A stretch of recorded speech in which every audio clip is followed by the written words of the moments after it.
Bah, un petit peu les deux.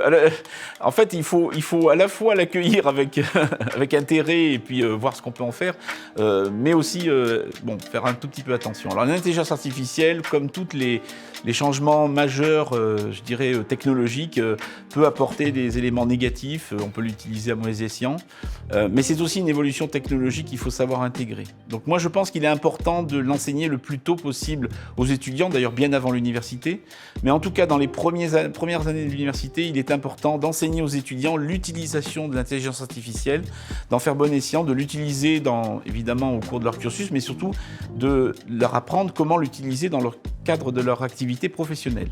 Donc il ne faut pas en avoir peur, il faut au contraire l'intégrer, il faut l'apprivoiser, il faut comprendre comment ça fonctionne et essayer de l'utiliser de la manière la plus optimale possible. Après, évidemment qu'il peut y avoir des débordements, mais c'est comme toute technologie, hein, toutes les technologies numériques, il y a des débordements sur Internet, par exemple. Donc il y aura toujours un côté négatif, un côté obscur de l'IA. Mais je pense que plus on enseigne aux étudiants l'utilisation correcte de cette IA, mieux ils l'utiliseront au cours de leur carrière professionnelle ensuite.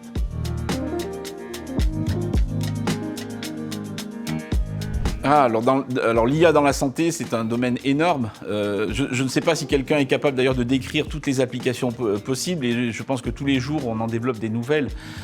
L'IA, ça va servir à tous les niveaux. Ça va servir bien sûr à l'apprentissage, au cours de l'apprentissage pour les différentes carrières dans le domaine de la santé.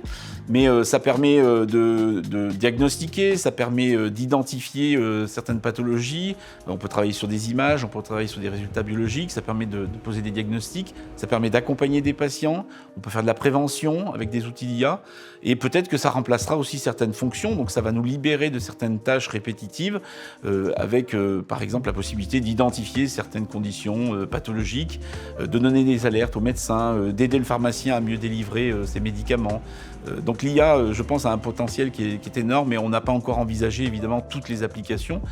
Les technologies sont récentes, on est en train, je dirais, d'acquérir petit à petit la maîtrise de ces outils.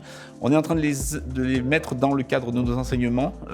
Il faut enseigner l'IA, il faut enseigner l'application de l'IA et tous les professionnels n'ont pas encore intégré évidemment cette dimension de l'intelligence artificielle.